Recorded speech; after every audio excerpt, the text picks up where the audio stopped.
Good evening, everyone. First of all, I want to say thank you to Father for the wonderful presentation, or if you will, introduction. I also want to say a big thank you to each and every one of you for coming, this evening to, give me some of your time and attention so that we can continue to share and discuss some of these important ideas for the church as we continue to grow, all of us, in awareness about the role and the responsibility that befall upon us as Christians living in the 21st century.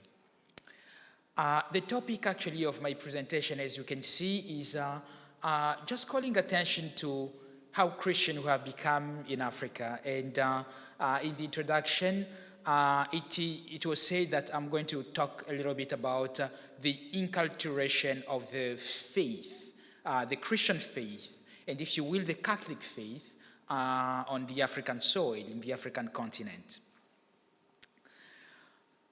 First of all, maybe just a couple of words to give you some guidance, or at least to give you the structure of my presentation. Of course, as a Jesuit, there is a kind of pedagogy that I would say we learn. We learn from the spiritual exercises. Usually it is to say, where are we coming from? Where do we stand? And what is the prospect? What is the future? Where are we heading? Ignatius of Loyola usually will tell us, what have I done for Christ? What am I doing for Christ? And what do I intend to do for Christ? And so in that dynamic, I would like to begin my presentation by saying, where do we stand now as church, as Catholics, as Christians in Africa? But to do so, I will need to maybe have a look back and say, this is where we're coming from. And from there, I would like to speak about the future. And in case someone has to leave the room before I am done, let me begin by my conclusion. I came here with a wonderful book. It is called What is Not Sacred? African Spirituality. It has been written by Father Laurenti Magesa, a priest, diocesan priest from Tanzania, but he lives and teaches in Nairobi at Hekima College. And this book, I find it very interesting because it is presenting some of the key elements that the church in Africa can bring to the conversation, to the table, in the world, as we try to build a global church. By the way, last year, I think in December, you may be familiar with the Tablet magazine produced in London. The Tablet magazine classified 50 most influential minds of our time, and this book was mentioned as one of the most powerful contributions coming from Africa. So in case you are curious, I will leave the book here. You can, check the bibliography later on, and we can discuss. So I borrow a few of my ideas actually for my conversation this evening from this book.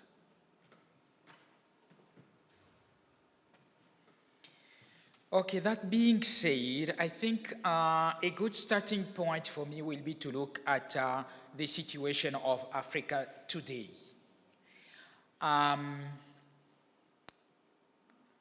Those who follow the news know that Africa seems to be the continent of the future. There is so much hope. There is so much liveliness when it comes to celebrating the faith, the Christian faith. By the way, it is not only for the Catholic Church. I think the vibrancy of faith on the African continent transcends, I would say, the boundaries of the Catholic religion. It is Christianity in general. And we see so many innovations, African independent churches. We have the prosperity gospel, churches almost on every street. And when you pass by, you hear the music, the sound, the joy, the dancing, and you begin to wonder what is going on here. This is not something new. Many people actually who have been looking at Africa will tell you, I think it is one of those stereotypes that you encounter on the continent, that Africans are naturally religious. So they believe in God, in the transcendence, much more naturally than, some other people. And in a pitch, when I was talking, I spoke a little bit about some of the African cultures where a powerful mind like Léopold Sédar Senghor, he used to be the first president of Senegal, and a brilliant mind, a great intellectual, who at some point coined a saying that reason, rationality is Hellen, it's Greek, it is Western, and he said emotions is Negro, it is black, it is African. And people have used that stereotype maybe to continue saying, dividing the world into rationality and irrationality of the Africans and so on and so forth, but that's not the point. I simply wanted to tell you that there are numbers, there are statistics showing, in fact, that the church, the faith, the Christianity has been on the rise, growing on the African continent. As compared to the beginning of the 20th century, when Africa, I think, counted maybe less than 2 million Christians, right? Today, we're talking about 130 million. That's a growth which is staggering, really. 6,708% growth in 1 century. And apparently, when you look at the growth rate population-wise, people are predicting that the population size will continue to climb in Africa. Nigeria being one of those countries, maybe the Congo, maybe Ethiopia. So demographers have been, just studying the trends, and they believe that as population size grows, Christianity also will continue to grow. Okay, and so we are looking into 74% of Christianity living in Africa, in the Southern Hemisphere, and Africa having maybe the largest part. When we say the Southern Hemisphere, I think we think also of Latin America, okay? So this church that I am talking about, which is gradually growing, it has a history, it has a past. It is the seed that was planted by the missionaries in the 19th century. And unfortunately, most of the time when we look back to the missionary work, it is somehow difficult to distinguish or to separate the work of evangelization by the missionaries and the work of colonization. The colonial project, which was the work of civilization.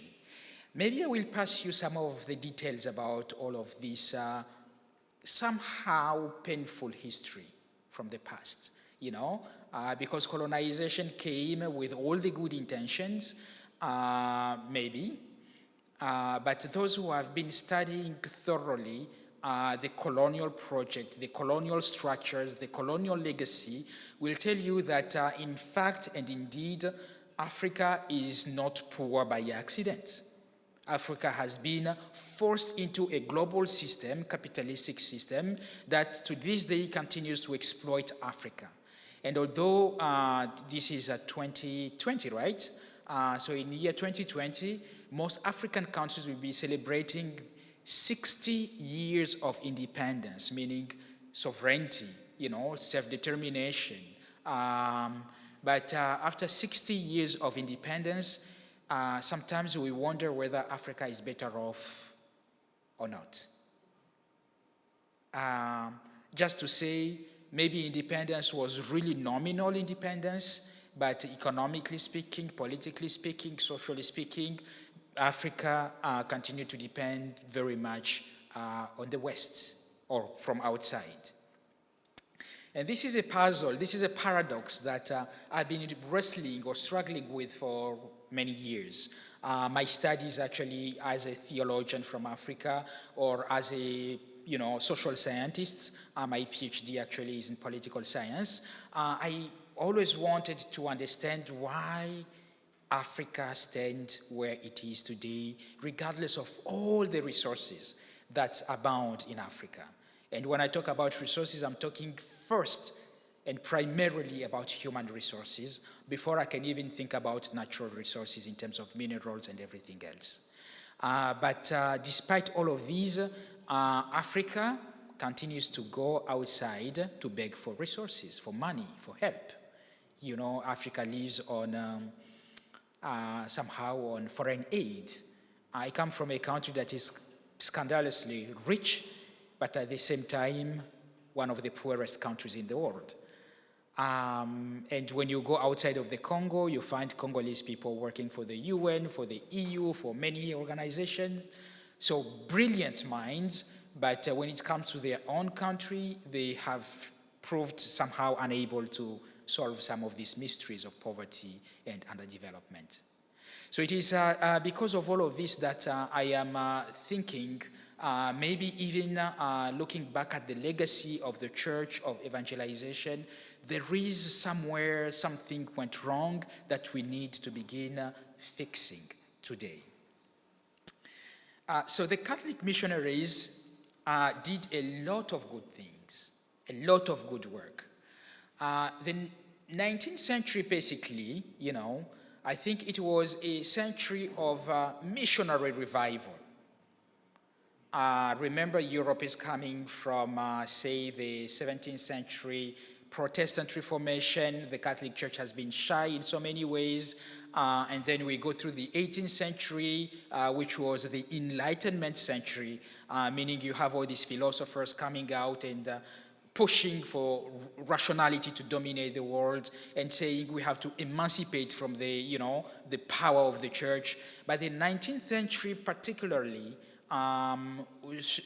saw a revival in the missionary zeal and thrust. And many congregations actually were founded during this period, especially for the sake of evangelization in Africa, in Asia, and so many other places.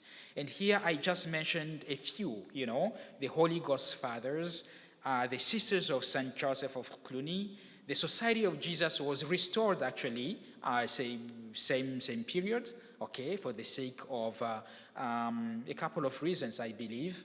The reason number one was very much to fight the spread of Protestantism, okay? And the second reason was, of course, to revive the church, to say, you know, we need to leave out chapter 28 of the Gospel of Matthew, to go to the end of the world, to take the gospel there, okay? And so I'm saying simply that, you know, many congregations were brought into existence for the sake of spreading that gospel, but also precluding the Protestant, you know, spread to just dominate the world. So that was among the motivations for which even the congregation, the Propaganda Fide, was founded, was created in the 17th century, exactly in 1622 by Pope Gregory the 15th, I believe. So I will just give some of these details. One of the key elements that I find interesting in the strategy of missionizing or evangelizing Africa in the 19th century was what the Belgian Jesuit did in the Congolese territory, you know, in the Congo, colonial Congo. And this strategy was called the farm chapels. It's been criticized for several reasons. For some people, simply because it reminded of the reductions. I don't know if you're familiar with the reductions in Latin America. Paraguay, during the first Jesuit colonization of Latin America. Some of you have seen the movie The Mission, maybe? You remember the movie? Great movie, I think. Great music, great images, pictures. So if you remember the reduction from that movie, somehow the farm chapels in the Congo were reminiscent of that. So it is taking, I would say, teenagers or African children away from their parents, from their villages, and establishing sort of camps, on the outskirts of the village, where the missionaries could have access to these boys and girls, teach them catechism, teach them skills like farming and, everything else, like manual jobs, and gradually educating them. It was part of the civilizing project, but at some point, I believe these kids started to forget about their villages, their custom, their tradition, their everything, as they were adopting the new, way and mode of living. So people criticized this much later because I don't know how harm it did, or how good it did, but apparently it was not necessarily the best, approach to evangelizing the people. I want to remember here simply a couple of years ago, the Jesuit in my province, Central Africa province, were celebrating the 125th anniversary of the missionaries' arrival. So 125 years. I would say that's how old my province is, as Jesuit province in Africa. But also it can give you a sense of how old the church, the Catholic faith, can be on the African continent. I don't think that is very old when it comes to 2 millennia, right, of Catholic faith. But let me get this right. It doesn't mean Africa had not been in contact with Christianity before. In fact, already during the really first century, there were missionaries, apostles, who came to Africa to evangelize Africa. We are told that St. Mark himself, the gospel writer, went to evangelize Algeria. So the whole of northern, Africa, which is today considered to be Arab Africa, but is still part of Africa, was very much Christian during the first 6 or 7 centuries, until the Arab movement, the Arab conquest came, and Islam was propagating. And people will tell you that, in fact, during the conquest of the northern Africa, it is not so much because of the sword, because of the violence or the threat to life of the Christians that these countries became Muslim. Apparently, even that evangelization did not go deep into the root of the cultures of those people, that it was easy for them to just switch allegiance, moving from Christianity to Islam because of the master, the one who was dominating the politics of the moment. So the second wave of evangelization in Africa usually is related to, say, the Renaissance period, when Portugal and Spain become the superpowers and they can navigate the world, they can make discoveries. And during this period, the Pope actually had given to these Christian kings, from Spain and Portugal, the right to subdue, dominate, evangelize all the lands that they will discover and their people. So that was another competition. In fact, during the time of Ignatius of Loyola, when the Society of Jesus was being founded in, say, the 16th century, we already had Jesuits sent to Africa. Can you believe that? Ignatius of Loyola sent Jesuits to Ethiopia. He sent Jesuits to the Congo. He sent Jesuits, across the continent to the Zambezi and so on and so forth. But this evangelization didn't last for too long. And remember again, 18th century, the Jesuit order got suppressed, around the world. Maybe some part of Eastern Europe resisted that suppression, but in Africa, they had to leave also.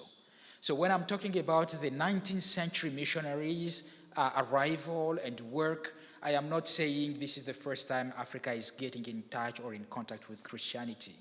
But the church that we have in Africa today is a result, direct, immediate result of this third wave of evangelization of Africa. Okay? And so when we try to look at what we need to get straight, to get right, to fix, we are very much looking at the 19th century pedagogy of, the missionaries in evangelizing Africa and see what we can do.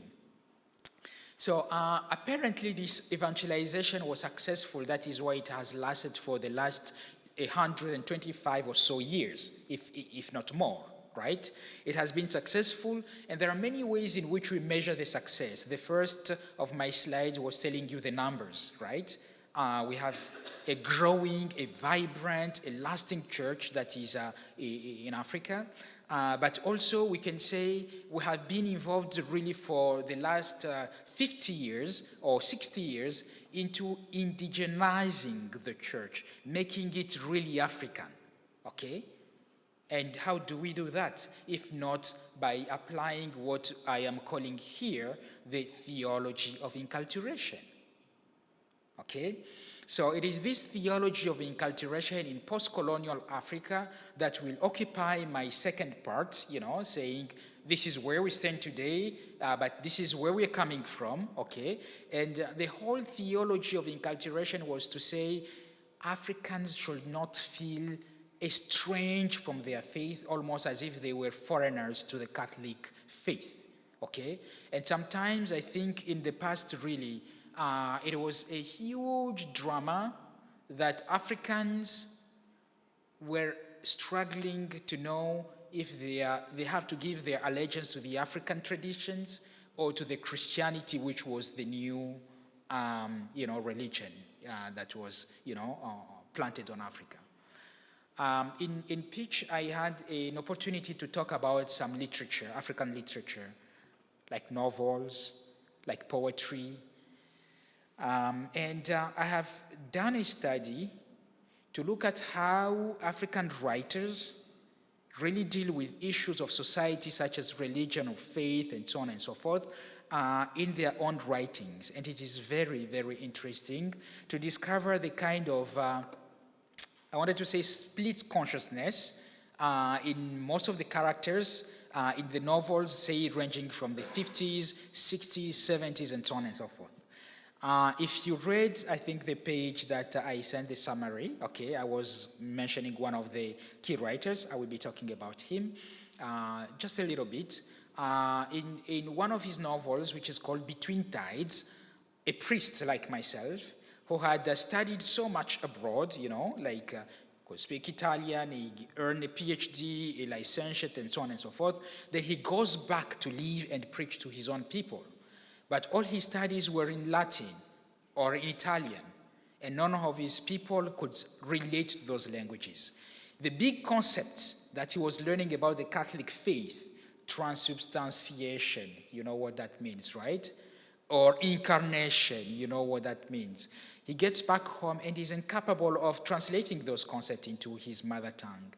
And he begins to feel like there is a gap, a distance between the work of preaching to a people whose ancestors and traditions and culture values are completely different. And so those are the kind of questions that, the early generation of theologians will try to articulate. And by trying to articulate those, they were bringing into the Catholic faith elements from African traditions. So here you have in front of you one of the key elements that I want to begin with by saying, if we want to measure the success of the missionary work from the past, we can say Africa has now become missionaries to themselves. And this was the call of Pope Paul VI when he visited Africa the first time. He went to Uganda in 1967, and he launched that to Africans. You need to become missionaries to yourself. So going to Africa today, the church is very much indigenized. You have sisters who are Africans, you have priests who are Africans, and that alone can tell you the work of, the gospel has taken root on the continent. Another thing I want to mention is that which I said, I don't want to call it contextualization, although contextualization is really part of the whole project of inculturation, but just saying what else can we do to make the Catholic faith really feel at home within the African cultures. So some of these elements will concern what you see there, the liturgical language, It will concern maybe the designs of our churches, maybe we don't need the Gothic, cathedrals, but maybe just architectures that reflect very much the homes to which we used, okay? Maybe the form of the altar, the place of the altar, of course. Maybe the choir, the singing, the music, right? The instruments that we use during Mass celebration. It could be the organ, but organ could be too Western. So we bring in the drums, we bring in the, just elements that will be talking to the emotions of the Africans within their own context, okay? And so on and so forth. In pitch, I spoke also about the dancing. Africans love to dance a lot. And dancing as part of the celebration of the Eucharist is one element that you'll find very much, on the African continent. But when you come to the West, I think that would look weird, right? People are rather very recollected and very polite vis-a-vis God, but we believe that God does not want us to be too shy and too polite. He wants us to be joyful and to celebrating. And so we dance, and we are not shy at dancing, during Mass. Okay, so this is the image actually that was put on the flyer as this event was being advertised, and it is one of the images of the life of Christ, Jésus de Mafa, by an artist from Cameroon. Oh, sorry, you don't have the image in front of you. I'm talking about this. Right.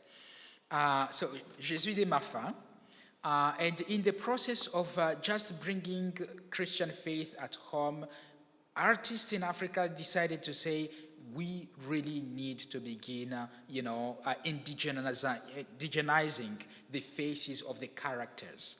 It doesn't mean Jesus was black, it doesn't mean the Magi were black, but by doing so, we begin to show that, Jesus can be talking also to,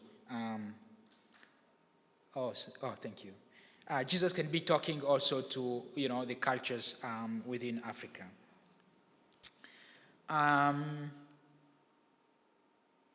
So,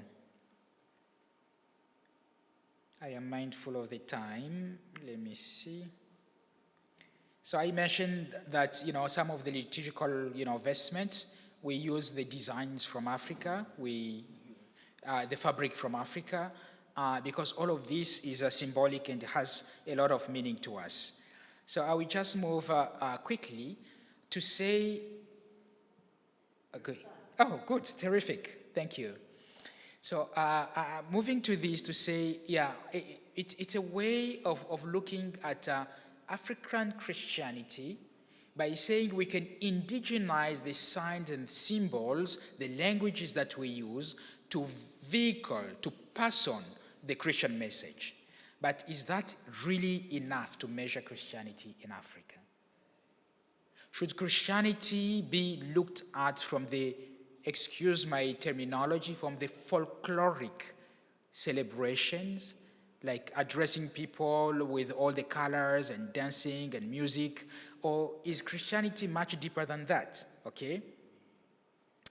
So here I want simply to say that there is still a lot of work that we, working in Africa, still need to do to really accommodate the Christian faith and the Christian religion on the African continent.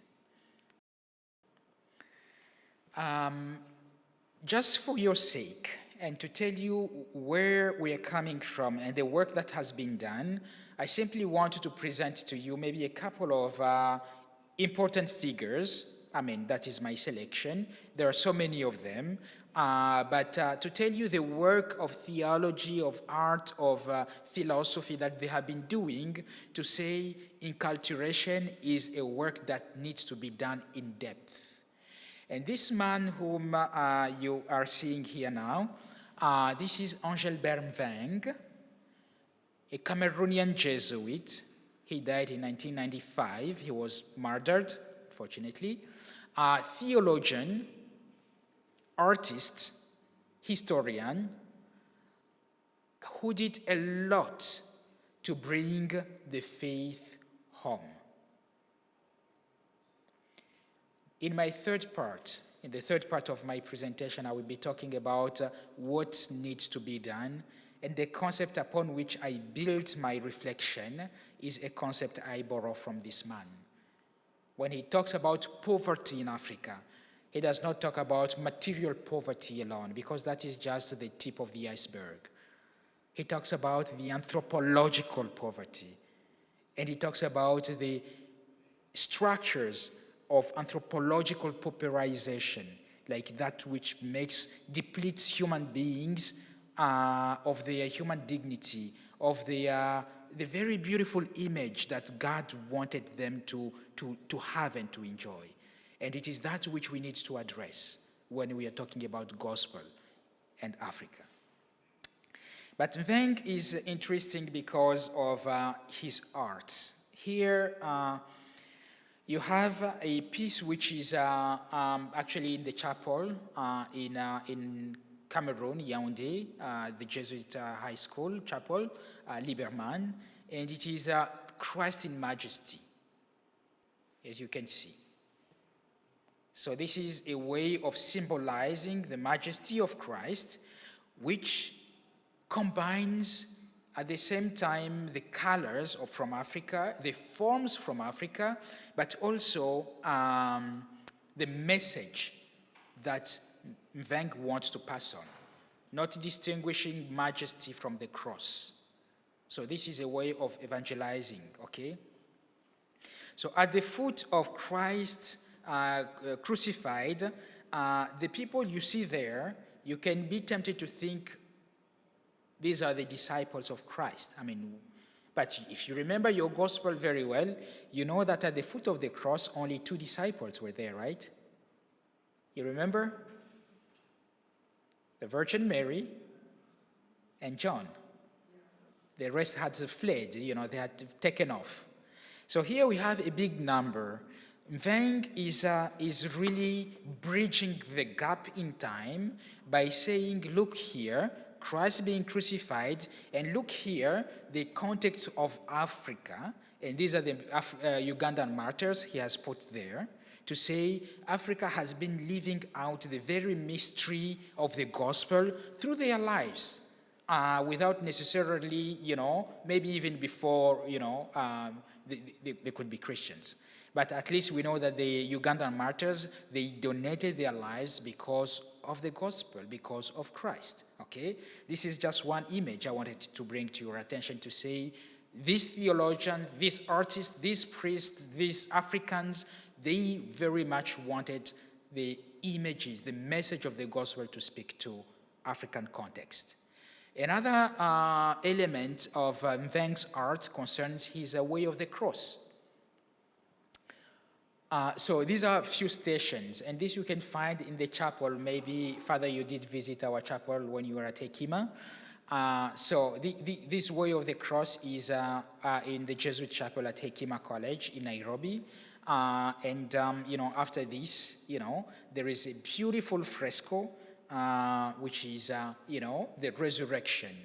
And again, if you look at the fresco, look at the colors, you just feel the color are so very lively to express that joy of the resurrection.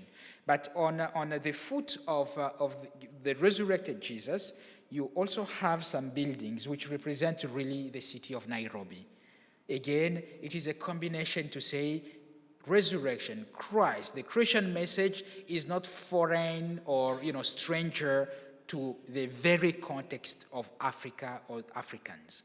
The colors, maybe you saw this. I was saying Mveng is using colors that are typical to Cameroon. The form of the head, which is a fruit in Cameroon, you see the form, okay? It is not round, it is like this, okay? So the labia, which is a fruit very much consumed in Cameroon, and all of this is saying there is so much life giving in the person of Christ. It is a whole theology of life, okay? And I was saying that the red color represents really life in Africa, the black color represents suffering, okay? And the white color represents death. By the way, when the missionaries came to Africa, they told us that white color represented life, right? And joy, and victory, and resurrection, and everything that you want to be positive, right? In African symbolism, that's not the case. The white color actually symbolizes death. Can you believe that? There is another guy, maybe I think I have some of his elements that I would like to talk about. Maybe it will come later. But that is Mudimbe. Mudimbe has done a lot of studies about the encounter between the West and Africa and when the colonizers came, because they looked white, okay? And they came on the ships, right? On the ocean. You know what happened? Africans went and welcomed them very well. Because it was magic. It was to see white faces. Africans said, oh my God, our ancestors are coming back, the deceased people. Besides, they are coming on houses that can float on the water. So that alone was a way for Africans to say, we are welcoming back our ancestors, not knowing that it is Africa actually the cradle of humanity and the black people who are much, much older and meaning ancestors to the white people. But anyway, that's another discussion. So another figure that I wanted to present to you very briefly, it is this man, Bishop Tarsis Chibangu. Tarsis Chibangu in 1959 was still a very young student of theology. He'd just been ordained a young priest when he decided to confront his master, professor of theology and dean of the School of Theology in the newly founded university in Kinshasa. And this young man, back then, he was saying, now it is time we begin to think about African theology of color. And the professor of theology said, what is that nonsense? There is no such thing like African theology of color. Why should you give theology a color?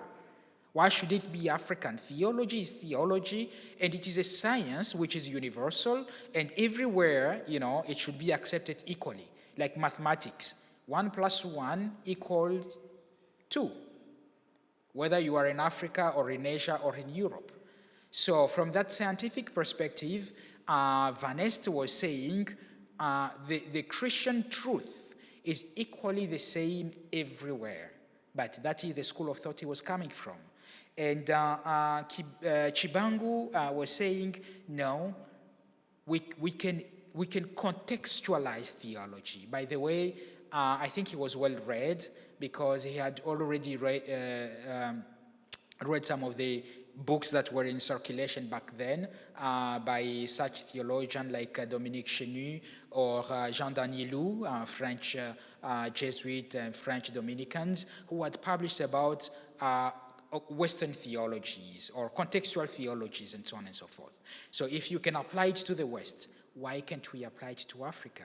Why can't we look at the ways in which God's incarnation will make sense to these particular people in this particular time with a specific message addressed to them?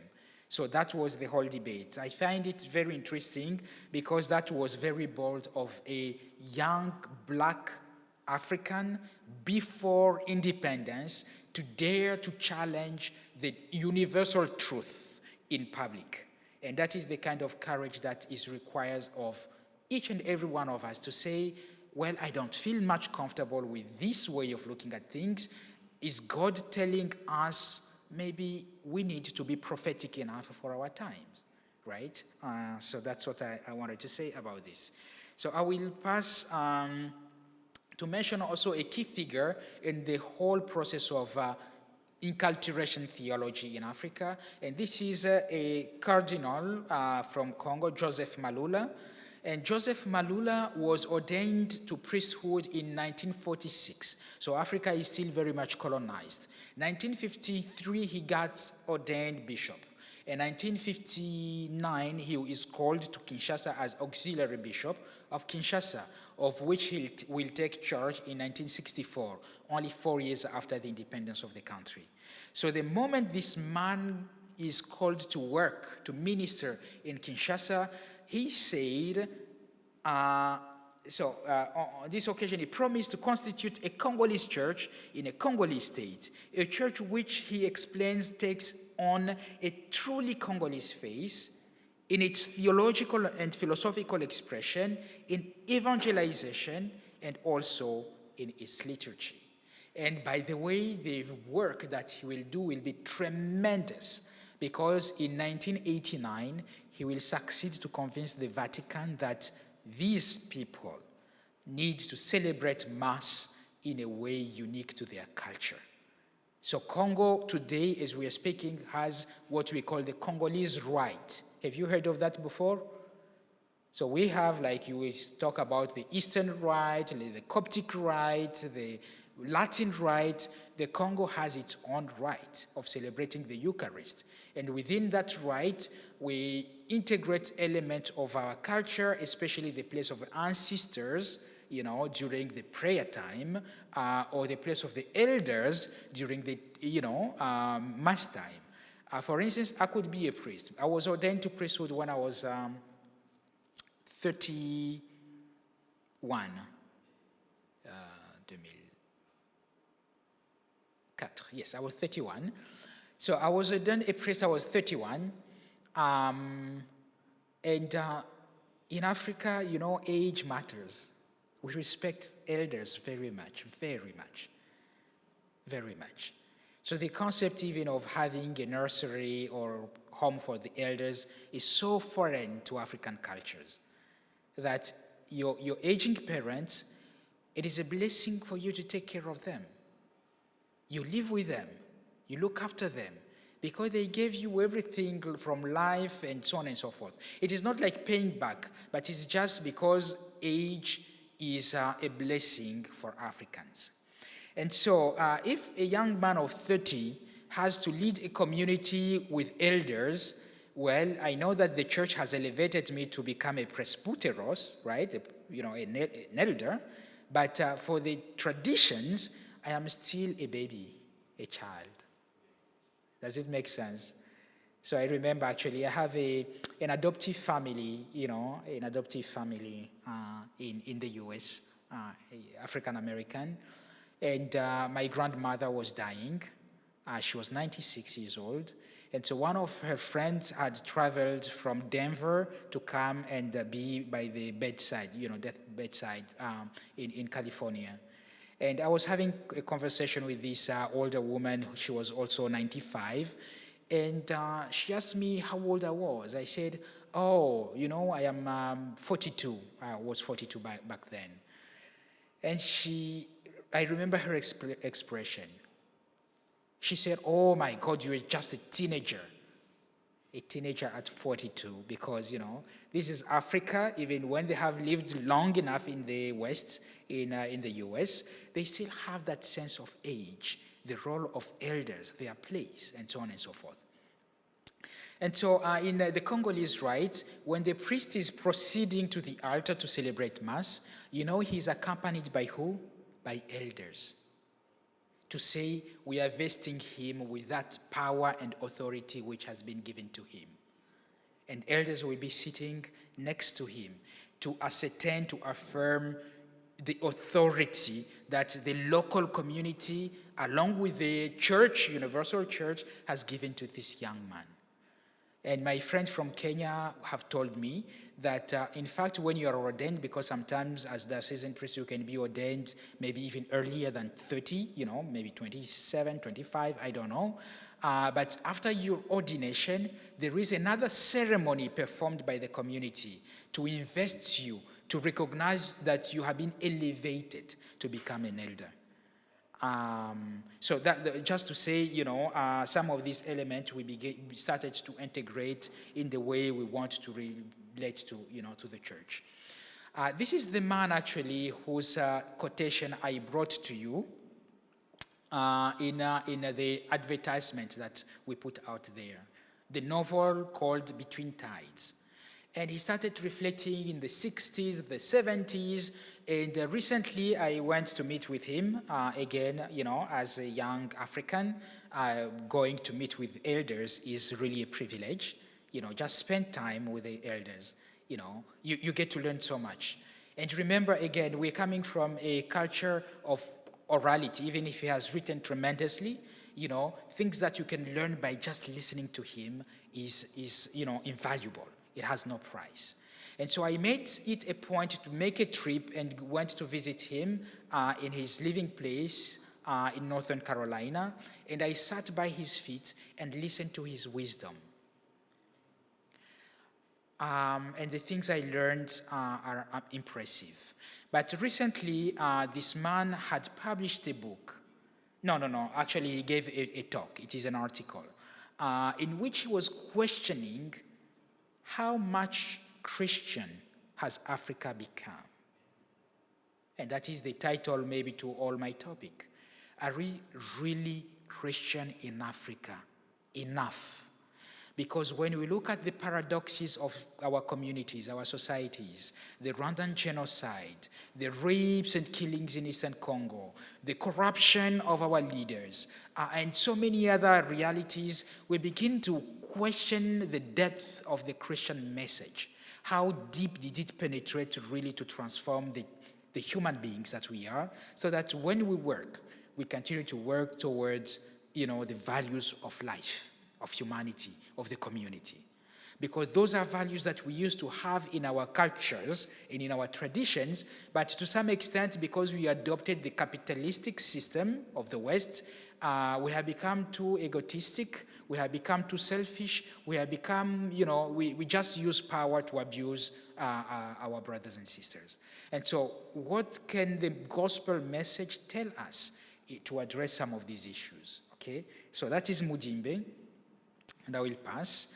Another interesting character or personality is Fabien Eboussibulaga, and this man was a Jesuit priest from Cameroon, but in 1980 he left the priesthood and he left the Jesuit life because for him it was too hard to combine the work he was doing at the service of the Vatican, he believed, right, and the kind of oppression of the Western system within Africa.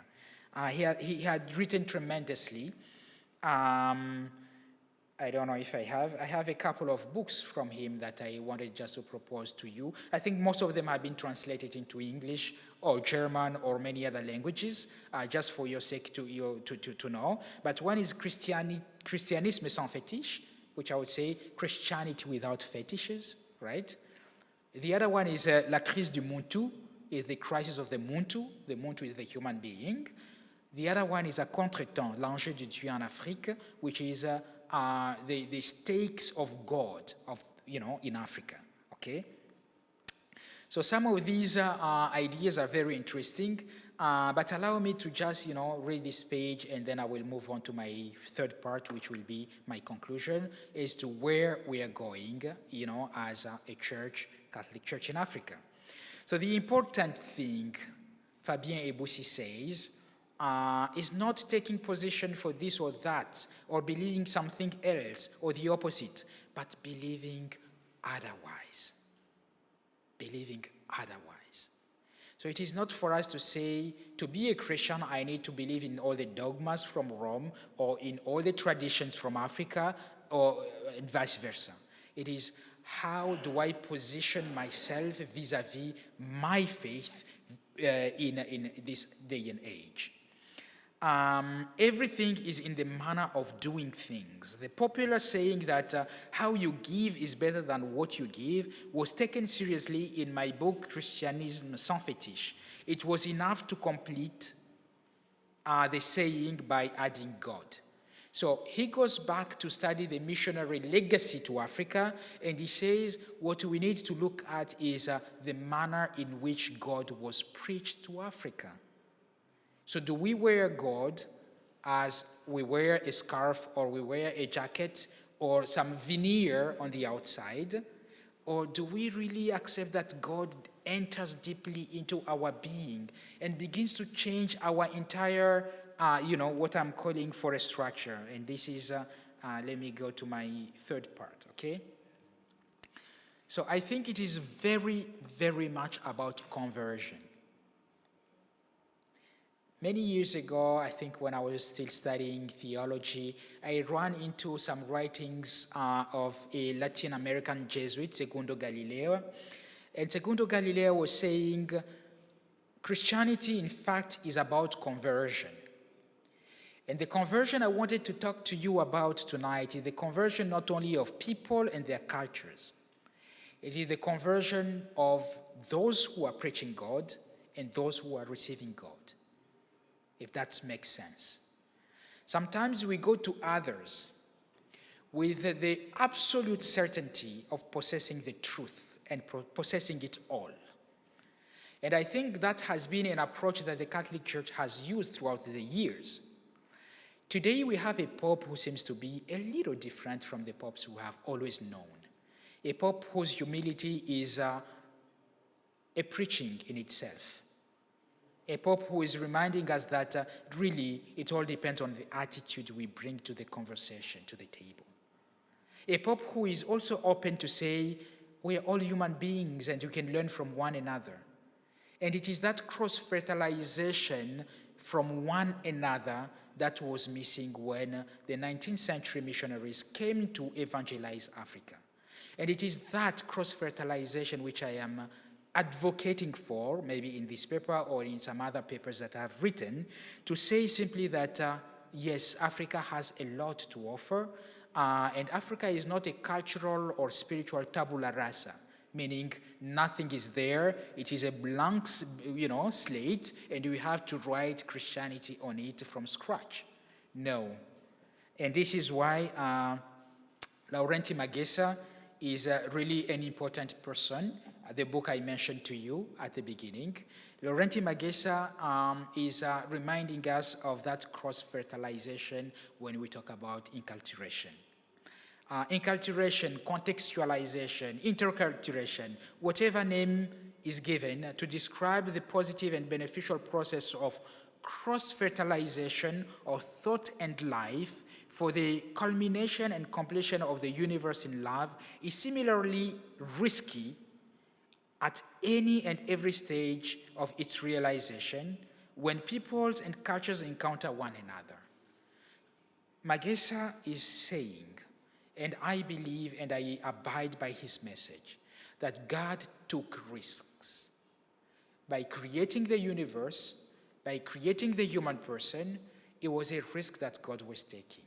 And by giving us the freedom, God was taking that risk.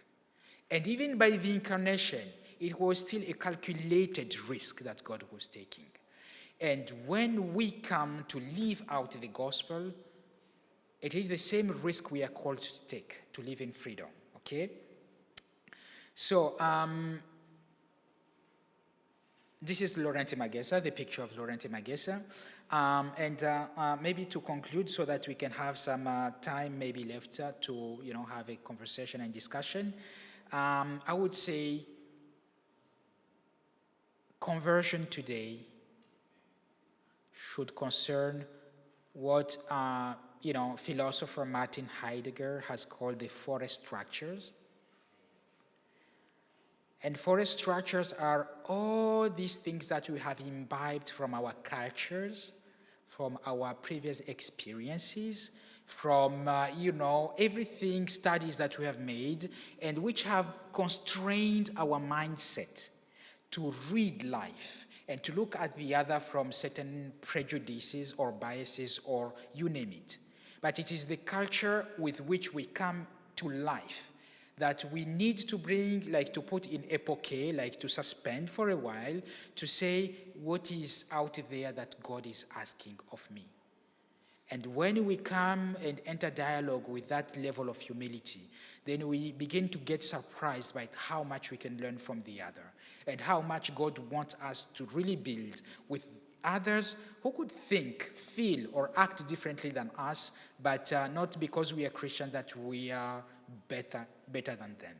So allow me to leave it there maybe, although, I could have said more, just to allow us a chance to discuss, and I can speak more in depth to some of these, figures, philosophers, theologians from Africa, and all the achievements that we have done.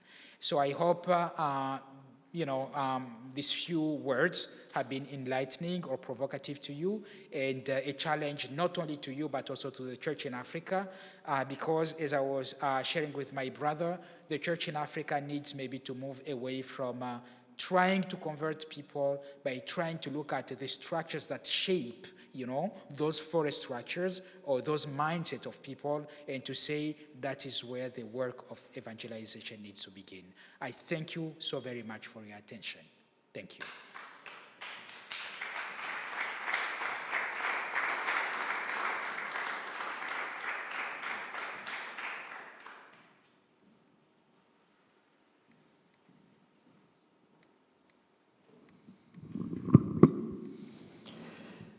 Köszönjük szépen.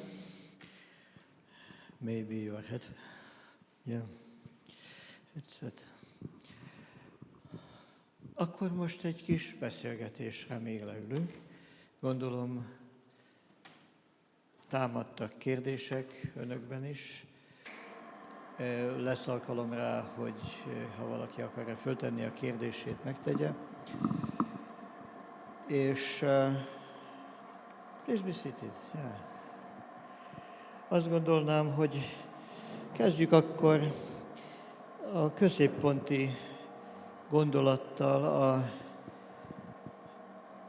contextualized theology, hogy ennek az egésznek egy nagy alakja, akin keresztül először fókuszáltam elég régen, már néhány évtizede, Michael Amalados.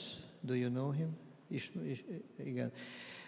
Ő egy hasonló, nagyon erős teológiai inspirációt adott Indiában, egy tamil jezsuita, sokáig szolgált Rómában, aztán az indiai teológiát próbálta indiaivá tenni.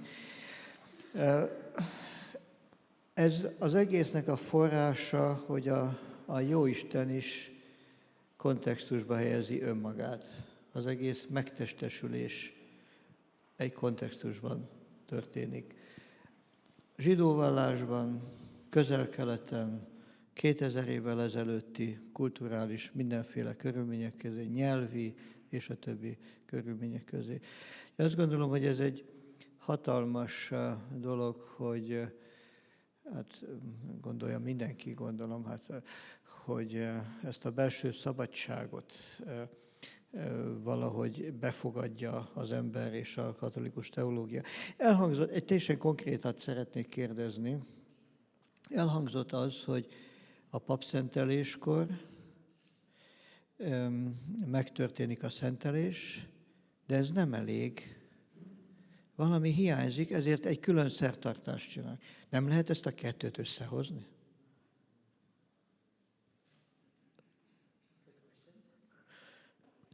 Answer? Okay.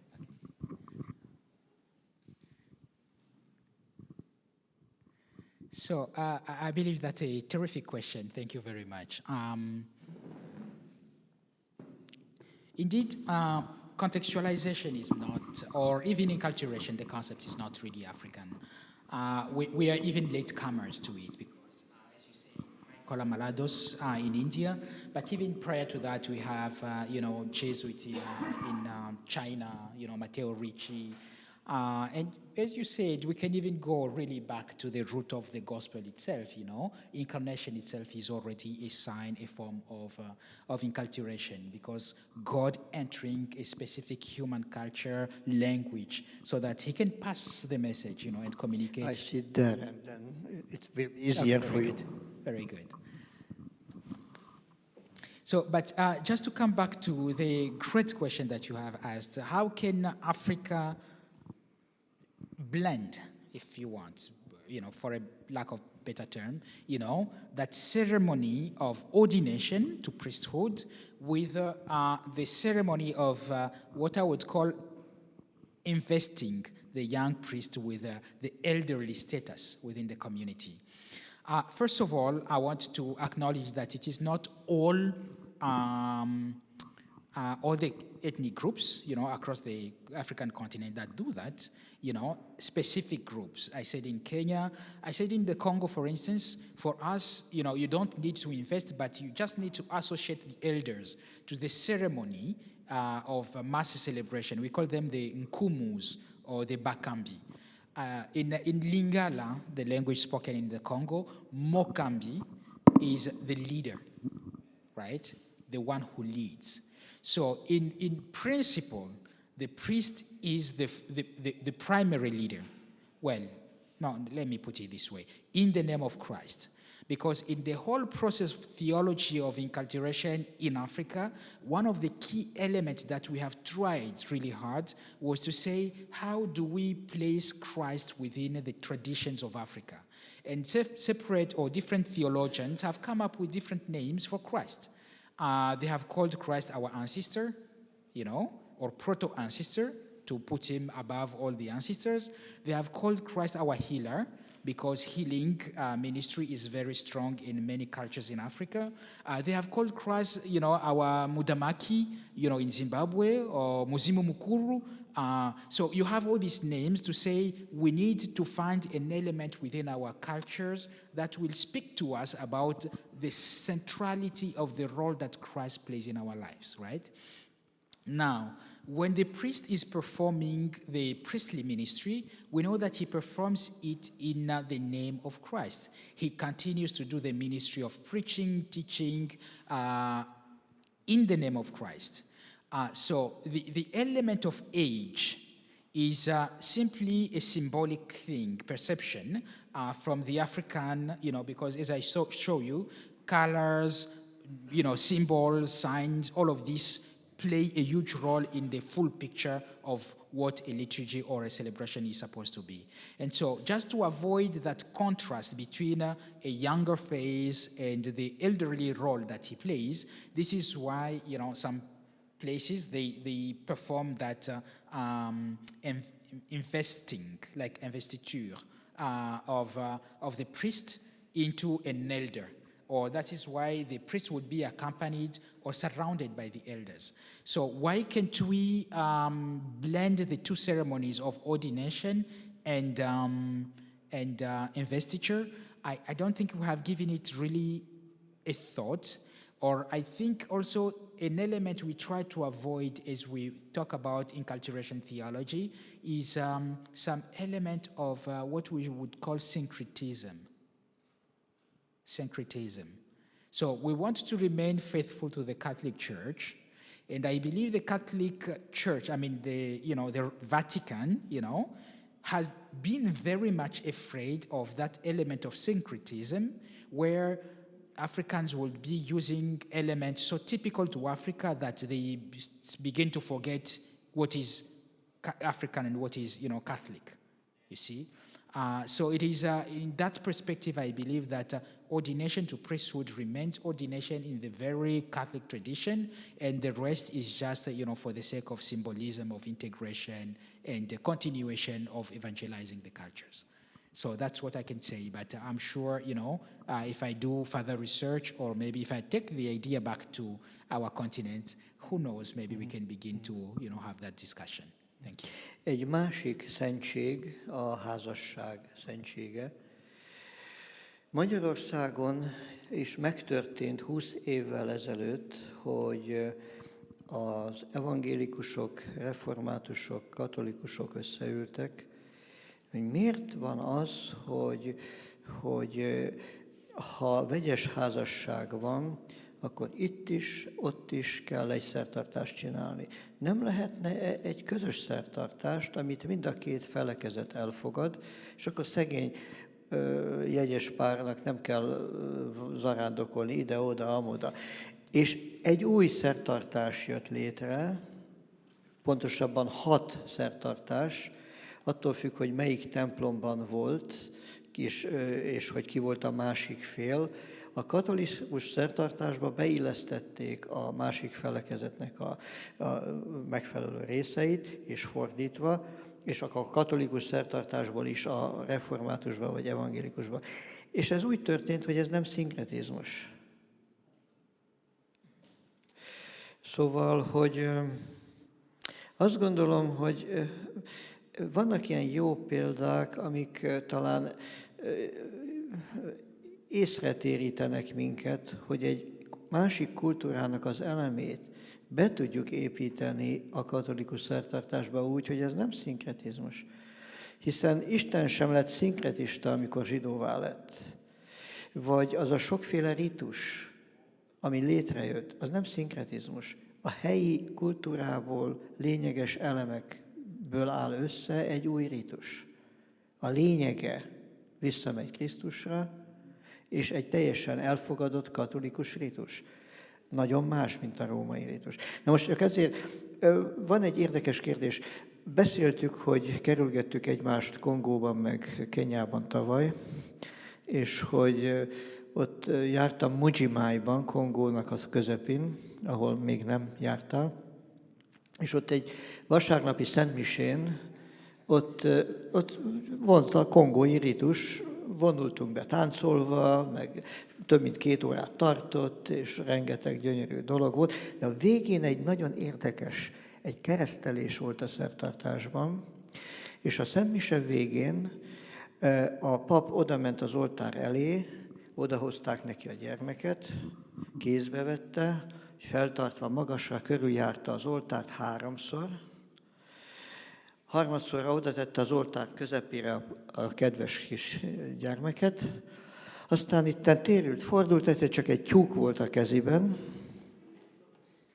vele csinált 1-2 kört, oda-vissza, így, úgy, amúgy, aztán eltűnt a tyúk a keziből, aztán ottan jöttek az emberek is. Szóval valami ilyen érdekes paraliturgia volt. Ezt te tudod, hogy micsoda? Eddig még nem találtam rá választ, de gondoltam, egy kongói teológus talán tudja a választ.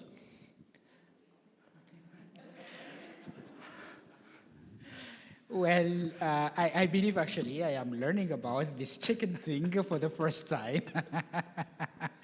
because it is not part of the Congolese right to use chicken during Mass. Yes, so this is a new element, but I know that traditionally chicken play a huge role in many cultures. Again, even when I talk about Africa, I have to be cautious and I have to be mindful that Africa is multiple. I keep saying this. So we don't have one single Africa, we have multiple Africas, okay? Just to say multiple cultures, but within these cultures we have elements that are similar, that cross, cut across, the different cultures, and that is why, Africans, as I was saying, can be Africans whether you're in Zimbabwe or in South Africa or in the US or in the Caribbean, something that is really the substrate of the cultural African identity survives those differences. So I've seen chicken being used in many ceremonies symbolically as maybe a token, token given to the ancestors, for instance. So in Cameroon, we had a very interesting Jesuit. He passed away. He was one of the early generation of the Jesuit, Father Menrat Hebga. And Menrat Hebga became a healer, traditional healer. This is a tremendous theologian who has studied theology in Germany and has lectured in the US and everywhere. But once he went back home, he became a traditional healer. We have also another French Jesuit who was even provincial of the Jesuit in West Africa, Éric de Rony. And Father Éric de Rony, though white and French from Western culture, he got initiated into the African traditions to become also a healer. So he has written books. There is one which is very famous called Les yeux de ma chèvre, which means the eyes of my goat, right? And in that book, he's simply saying about how he received another pair of eyes that allows him to see things that we cannot see in the normal, like, orb or, normal dimension. And that alone allowed him to be able to see illnesses and sicknesses, that are mystical, and to perform the ceremony of healing for people. So this was, there is a movie even, I think if you YouTube it, you can find Father Doroni, Jesuit, French provincial, performing, some of these healing processes. And usually there is that splash of blood. It could be a chicken that gets slaughtered, the blood goes to the ancestors. You may be familiar with Cardinal Arinze, Francis Arinze, who was the prefect for many years of the Congregation for Divine Worship in the Vatican. And Cardinal Arinze's thesis, like in liturgy, was to look at the element of sacrifice among the Igbo people in Nigeria, and comparing it to the element of sacrifice in the Eucharist. Simply to come back to what you're saying, that yes, maybe you are right, that element of syncretism can threaten or become worry the Vatican to some extent, but there are people who have taken really time to say these elements are only symbolic within our cultures and performed within the context of the culture. This is what they meant, and this is the expectation of the result that people, were looking forward. And we can blend it with the, the Eucharist. But to say chicken and the Eucharist in the Congo, I still have to go back and try to do some research on that because I haven't seen it yet. But I am so happy and grateful that you're pointing me in this direction. So thank you.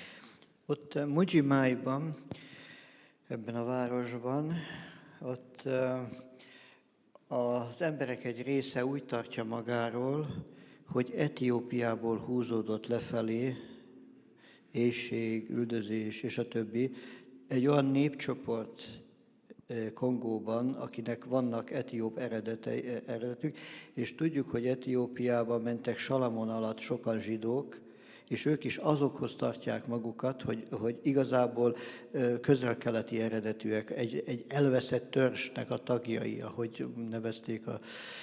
És eszembe jutott, még a csirkénél tartok mindig, hogy ugye a szűzanya, amikor elment a kis Jézussal, meg Szent József bemutatni a gyermeket, akkor áldozatot, és a szárnyas áldozatot. Szóval, hogy valami ilyen, tehát az áldozatnak egy már vértelen formája. Tehát nem fejezték le azt a szegény csirkét, hanem megpörgették, aztán élt tovább valameddig, amíg el nem fogyasztották, gondolom, valamikor.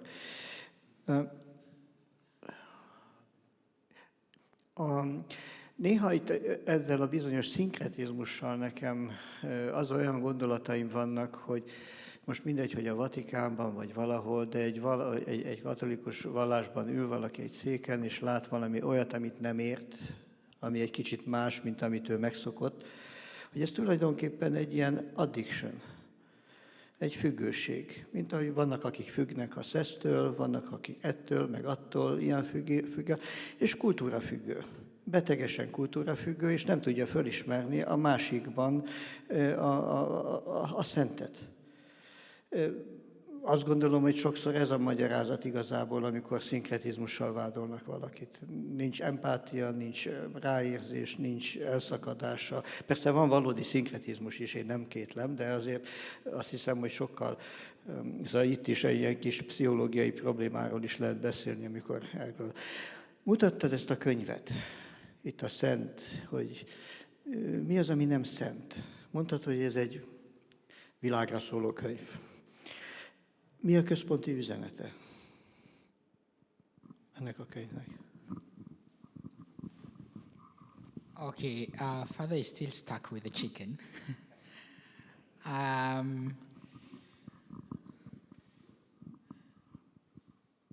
I know for sure that, and I mentioned this maybe, very briefly by passing, to say that ancestors play a huge role in our cultures, because we believe really that life comes from somewhere and we are only custodian of life.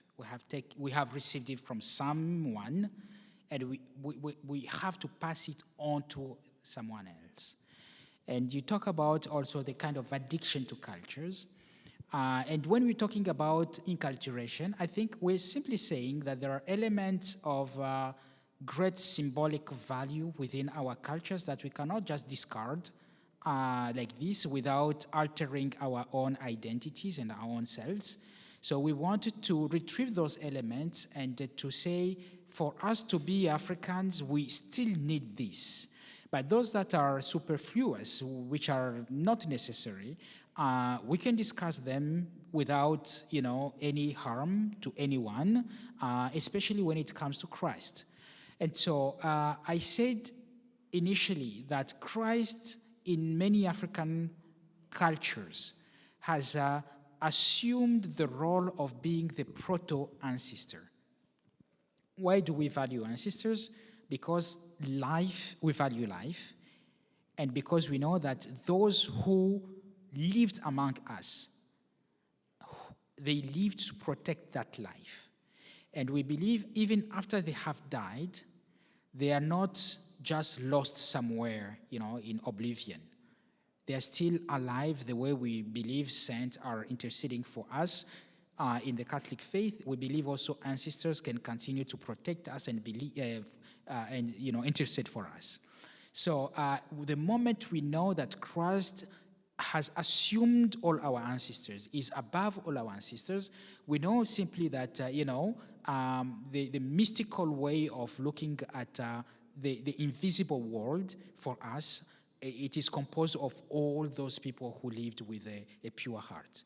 I think it was last month that Pope Francis was invited to celebrate the Congolese Rite Mass in the Vatican. In Rome, in Congolese parish, and he performed the Congolese rite like any priest from Congo would have done it, obeying all the gestures that we do, calling on our ancestors, and Pope Francis was humble enough to say, it is there, it is helping a community, to just come closer to God and to express their faith. Why can't I show that communion? And he went, you can YouTube this also. The whole Mass is actually on YouTube, okay? So now, coming back to the question about this book and its message. The title of the book is The Message, okay? What is not sacred? Qu'est-ce qui n'est pas sacré? So, everything is sacred. What this man is reminding us in Africa and in the world, every man, woman of good faith who wants to learn. Magesa is simply telling us, you wanted the book? Okay. Thank you. So Magesa is simply reminding us that the Western philosophy, even when the Catholic faith fought strongly against some dualistic sects, you remember the Manichaeism, right? Good and evil, a God of good, a God of evil, The Western philosophy is still very much dualistic. And we see the world that is sacred and the world that is profane. And we see, it is that Cartesianism of body and mind and, that separate realities into two. And here there is a kind of reconciliation of all. And it is a kind of mysticism which is reminding us, maybe even Ignatius of Loyola tells us this, right? That we should search and find God in everything. So much so that the incarnation of Christ has blurred the lines between what is divine and what is humane. Everything is human, everything is divine, and somehow we can still find God even in places where we would not expect to find God. And Magesa is reminding us that it is already integral part of the African spirituality to know that the line between this world and the invisible world is almost non-existent. That this world is as sacred as the other world. that the ancestors, as I keep talking and coming back to them, they're still very much present in our everyday life, even though we can't see them physically. So death for us is not something that scares us to death. Death is something that reminds us we are changing just the status, okay? And mind you, there is also a ceremony that I see performed in many African, settings. For instance, we are having a party. This can be a profane party. Maybe we are home, we want to have food and dancing and everything else. Before we can eat the first bite of the food or drink the first sip of the drink, we will do what they call a libation. So take just a symbolic piece of that food and drop on the ground. And take maybe just a drop of the drink and you pour on the ground. And we say this is for the ancestors. So this is an element of symbolism to say even when we gather here as living community, we are still surrounded by those angels or those people we cannot see, but they are part of our everyday life. There is a theologian, African theologian, Congolese theologian, who is a rector of the theological school in Fribourg, in Switzerland, right? Benezet Bujo.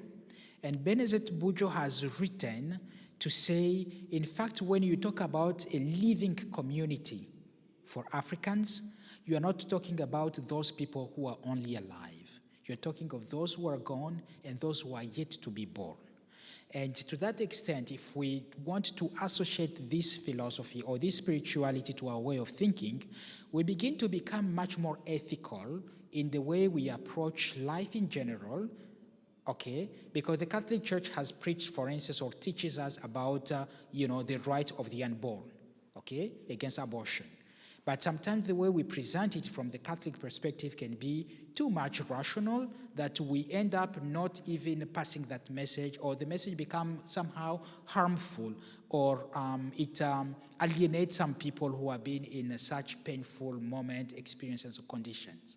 But when you approach it from an African spirituality perspective, you begin to look at things differently. You begin to see that even the spirituality of, ecology, Laudato Si, the relationship you have to maintain with the global world, the inanimate things, the trees, the rivers, and everything else, we cannot just go out there with our capitalistic rationality, pollute, cut down, and so on and so forth, because we know our lives and the life of this environment are intertwined and depend on each other, that we have to respect it, okay?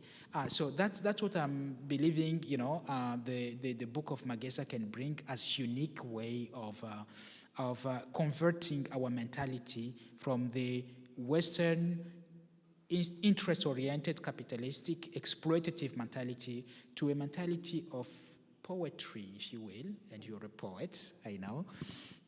So poetry, émerveillement, I don't know how you say that in English, it's like wonder, okay? Wonderment. So you get amazed by what God has created and which is out there. And Africans know how to do this in one way of, from their spirituality. So that's what I can say to answer the question you just phrased. Köszönjük szépen. Egyébként 5 önálló kötetes költő is egyben a teológusunk, hogy visszaadjam a kölcsönt. Azt gondolom, hogy a hitvallásunknak, a krédónak a legelső szavai tartalmazzák mindezt, hiszen ki az Isten? Az, aki a valóság. Minden más átmeneti vagy csak látszat. És azzal kezdjük a hitünket, hogy hiszek egy Istenben, nincs dualizmus. Nagyon sok kérdésem lenne, de azt ígértem az elején, hogy ha valakinek van kérdése, akkor nyugodtan tegye föl, és hogy valódi beszélgetés legyen. Úgy terveztük, ugye 6-tól, legkésőbb 8-kor befejezzük, tehát még van 25 percünk. Van-e valakinek kérdése? Hogy ne csak beszéljek róla, hogy lehet kérdezni.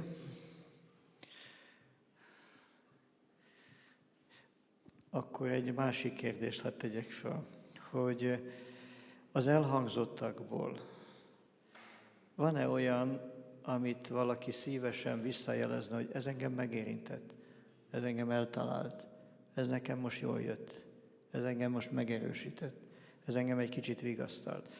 És hogyha gondolja, hogy cserébe, hogy eljött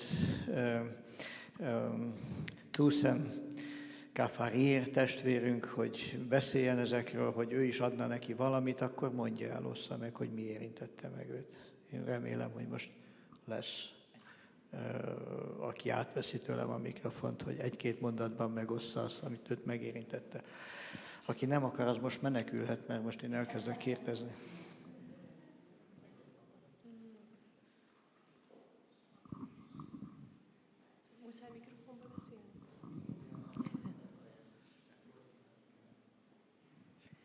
Nekem az a gondolat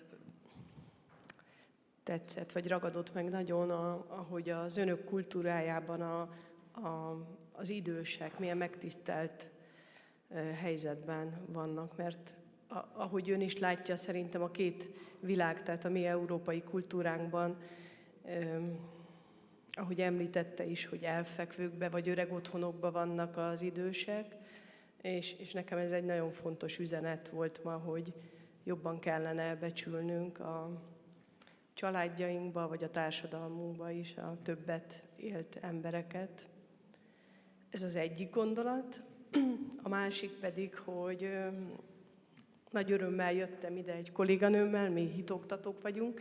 Egyébként én protestáns vagyok, ő katolikus, és nekem nagy öröm ez a világok közötti találkozás, tehát hogy élhetünk más földrészen, rögtön van egy lelki szál közöttünk, mert hogy Krisztust szeretjük, és őt követjük, és hogy az is csodálatos, hogy egy más világban, más kultúra között, vagy kulturális elemek között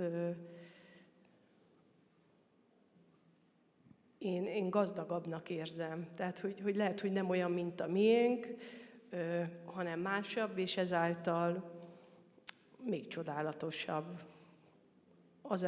Bocsánat, hogy ilyen bénán fogalmazok, de egy kicsit nehezen találom a szavakat. Tehát itt arra értem igazából, hogy nem európai az önök kereszténysége, hanem azokat a helyi kulturális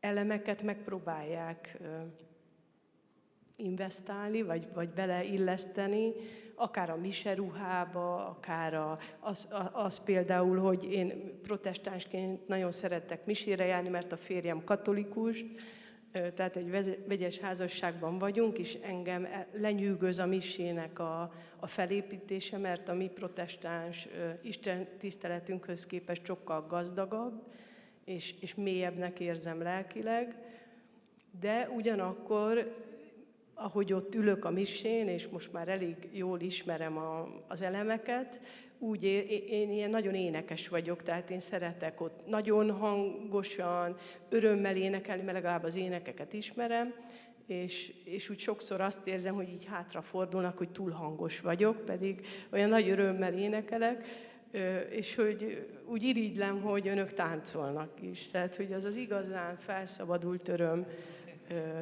ott van, hogy tényleg örvendezhetünk együtt, egy közösségként. Hát csak így ezeket a gondolatokat gondoltam.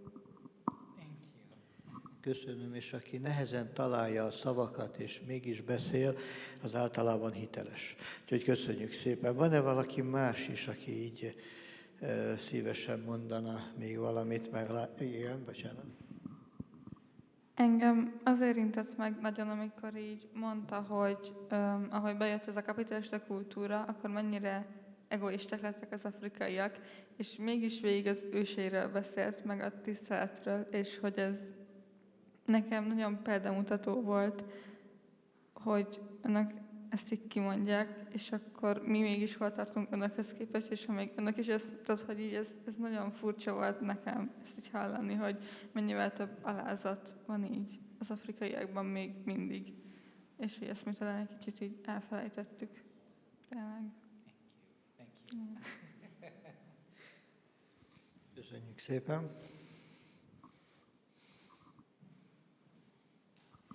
Elnézést, én más szeretnék megkérdezni. Azt hallom sajnos, hogy a nyelvek kihalnak. Azt tanultam régen, 50-60 évvel ezelőtt, hogy Afrikában az angolok, a franciák, a hollandok, az olaszok jöttek gyarmatosítani. Én azt szeretném megkérdezni, hogy bevallom, későn jöttem, nem tudom, hogy ön melyik országból jött. Azt szeretném megkérdezni, hogy a II. Vatikáni zsinat után a nagy afrikai volt belga Kongóban, hány nyelvre fordították le a szertartást? Vajon mindenki beszél franciául, hogyha belga Kongóról beszélek, vagy francia Kongóról? Elnézést, hogy más kérdést tettem föl. Köszönöm. Nagyon jó volt a kérdés. Indeed. Thank you very much for the question. I want to thank you all for your comments. So thank you indeed. I will begin with the first comment about the place of the elders. It is very, very true, actually, that we try to make that, conscious effort in Africa. And this is the whole work of inculturation, by the way, because if it were not for that, I believe we would simply be Catholic Christians, but Roman Catholic Christians, and only that. So it is because of that, I like to call it malaise, like, existential malaise, like we're not content yet with, fully with what we are, and we believe there is still room to grow, that we continue to search and to try to articulate really in a language that is comprehensible and, to us, what it really means to be Christians as Africans. And the one way I like to say it, the novel that I mentioned from Mudimbe, he says, asking the priest, isn't it hard for you to be an African and a Christian? And I say, no, we have to drop and a Christian, because they are not, and you said it is not dualism, to be an African Christian, that we are speaking. And to be an African Christian is a challenge, like to be a Hungarian Christian, like to be a Roman Christian. So it is a challenge that is so universal to everybody to say, I want to inhabit this space and this time in the world by living out the Christian message, by being a disciple of Christ, which he never promised it will be easy. It is something that you really need to negotiate with yourself. Coming back to what my young sister here said, thank you very much, first of all. I come from a family, let me just say this, of 10 people. So we were 10 of us, siblings, one dad, one mom. And I consider myself as a well-learned person. I mean, I have traveled tremendously. I have earned several degrees. I am a priest. So I receive a lot of respect in my community, in the society. But it has never given me any precedence over any of my elder brothers, for instance, even when they're just 2 years older than I and have not been exposed as much as I am. When I am with them, I cannot call them by their name immediately. I have to show the sign of respect by saying yaya, which means big brother or big sister. So I cannot just call them by name. In our cultures, we don't call elder people by their names because the name is very sacred also. So the name, you have to put a buffer, before the name, to show that respect and to show that you occupy your space, your place. So it is a cultural element, I think, and it's beautiful to simply say the value of a human being does not come with the amount of money they accumulate or the amount of knowledge or degrees they can have, but simply by being a member of a community and contributing to that community by your presence.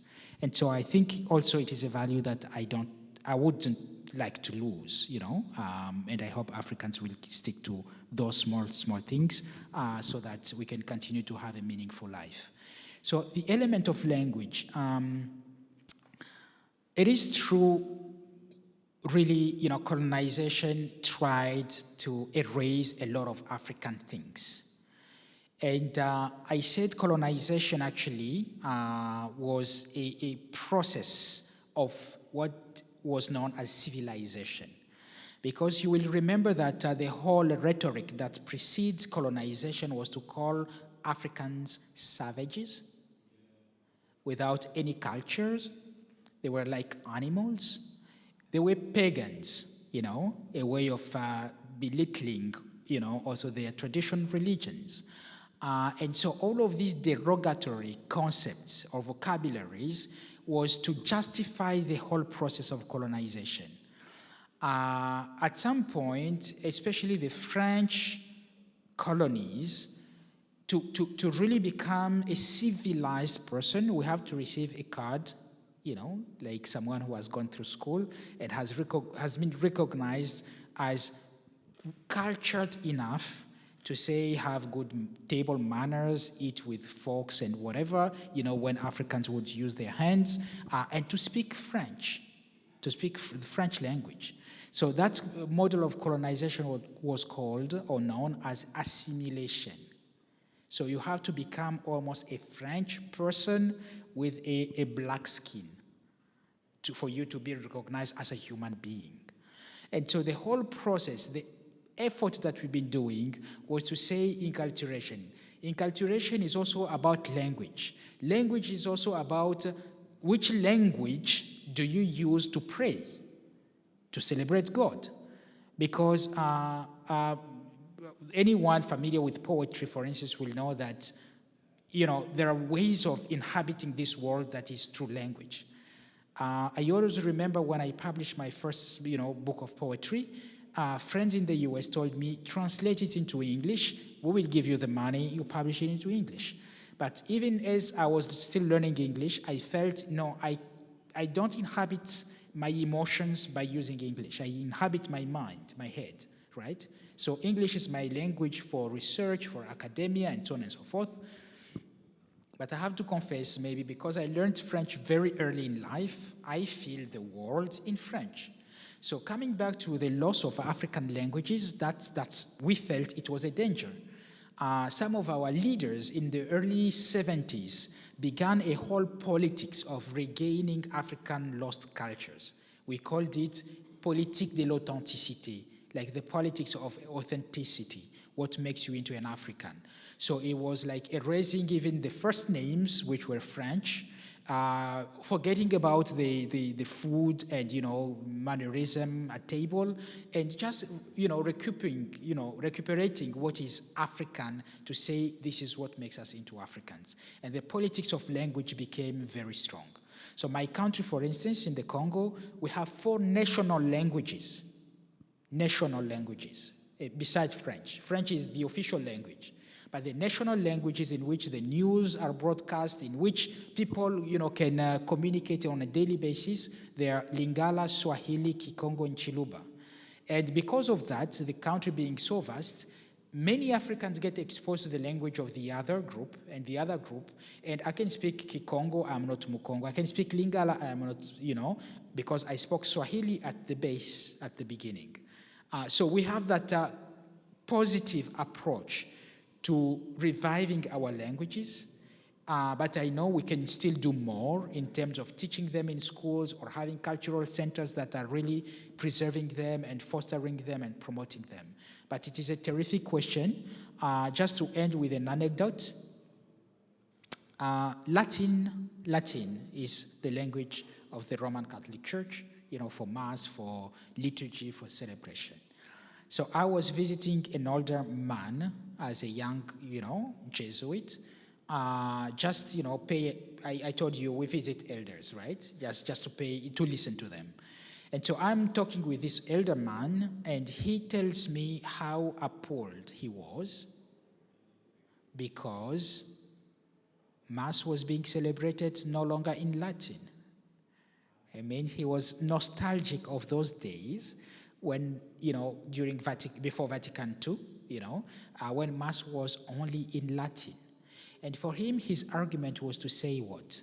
He didn't know Latin, he didn't understand Latin, but he only knew Mass, which was the language of the sacred, was to be said in Latin. So the less you understand a language, the more mysterious the language is, the more religious it felt for him.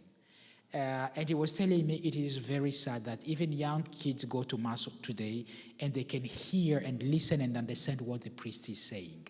That is nostalgia from years of colonization to say how much depleted our souls were during those years. But we hope we can remedy to that by just showing the beauty of praying in your own language. Myself, wherever I go, I have attended Mass here in Hungary. I understand Mass perfectly well. It means I don't understand Hungarian, right? I don't speak a word of Hungarian, but when the priest is speaking, I know exactly what he's saying when he's reading from the book, because I know the Mass by heart. So just to say, we pray in the language that we understand the best. And I, even as a priest, I can still celebrate Mass in English, but there are those prayers that when I bow down, I know I speak in the language that I grew up, speaking every day. It could be Swahili or it could be French, not English at all. So language is very important. Just, that's what I want to say. And we are aware of that, and we're trying to revive it, to make it, alive. Yeah, thank you. Thank you. Szóval belga Kongóból, Zaire, Kongóból valók, ugye. Dear brother, would it be appropriate to tell you, dear Yaya Toussaint? Yaya Toussaint will be a lot of respect coming from an elder. I will take it. But Yaya is I to come to you and say Yaya. Yes. But yes, we take that from time to time from our elders too. So it's an honor. Thank you very much. Okay. Yes. I try to remember. It was not a difficult duty. Yeah, it's easy to remember. Szóval valamit én is szeretnék mondani. Két nevet. Menyhárt László, Zimmermann István, 130 évvel ezelőtt két magyar jezsuita a mai Mozambik területén gyönyörű missziót épített föl. Az emberkereskedők miatt úgy építették föl a missziót, hogy a helyiek elnevezték a szabadság várának. Ott meg tudták védeni az emberkereskedők ellen. Az egyikük megtanult még itt Magyarországon, tanulta botanikát, orvosi egyetemet elvégzett, hogy majd tudjon gyógyítani. Sok helyi növényt fedezett föl, 30-at, abból legalább 10-et elneveztek róla is. Ezekkel a felfedezésekkel a múzeumoknak küldve Európába, mondta, hogy küld többet is, ha adnak pénzt, ebből építette föl a részben a missziót, és ilyeneket csinált, nagy volt az éhínség ott, és nyugve language, nyelv, szóval ez a terület, és akkor elkezdte vizsgálni a talajt, a növényeket, és megtalálta azt a fajta növényt, ami nagyon nagy hozammal azon a rossz talajon működött, úgyhogy megszűnt az éhínség. Ez volt a Menyhárt László. A másik pedig Zimmermann István, ő meg ilyen filosz volt, de hál' Istennek 2 lábbal a földön, vagyis ő fordította le nyungvele nyelvre a Bibliát, és elnevezték, a helyiek úgy hívták őt, azt a nevet adták neki, hogy a betű atya, ez volt az ő elnyert neve, és sok magyar szót ma is használnak abban a nyelvben, amit nem tudott máshogy bevezette a nyelvbe, úgyhogy ilyen érdekes. Mind a ketten hamar meghaltak viszonylag, egyiket megölték a törzsfőnök féltékenységéből, másik pedig egy súlyos járványban halt meg. De csak gondoltam, hogy szőjem a szálakat Afrika és Magyarország között, ilyen módon is, és egy köszönet, hogy jöttél első szóra, és köszönjük a ma estét, és adjunk egy nagy tapsot neki.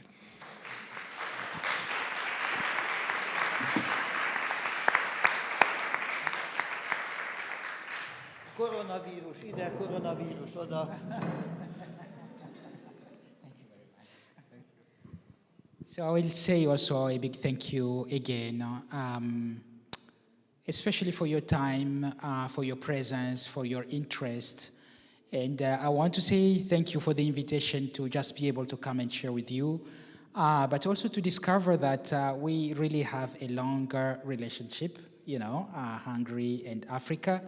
I know Mozambique was part of the Zambezi mission back in days.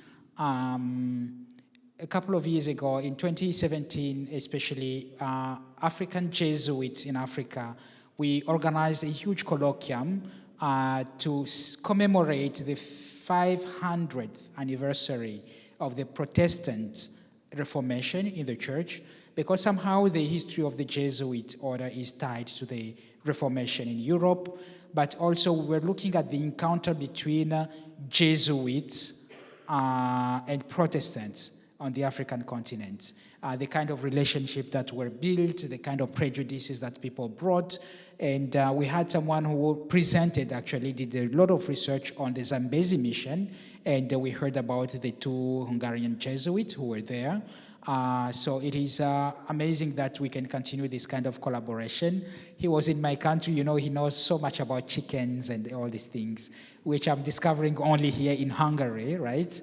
So when I go back, I know I have a homework to do to kind of learn more and deeply about my own country and cultures. But I am, all in all, extremely grateful, and I want to just wish you well and to promise my prayers as I recommend myself to your own. Thank you very much. És befejezésül miért ne kérjünk szuhaéli nyelven, ha elimádkoznánk szuhaéli nyelven a mi atyánkot, és egy áldást, hogyha kapnánk.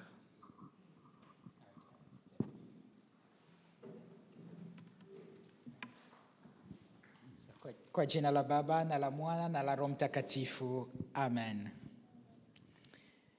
Baba yetu uliye mbinguni, jina lako litukuzwe, ufalme wako uje, mapenzi yako yafanyiwe duniani kama mbinguni.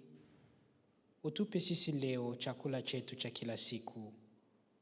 Utusamehe makosa yetu kama tunavyowasamehe waliotukosea, usituache kushindwa na kishawishi, lakini utuopoe katika maovu. Amen. Bwana awe nanyi. Awabarikie Mungu Mwenyezi, Baba na Mwana na Roho Mtakatifu. Amen. Voilà. So that's Kiswahili.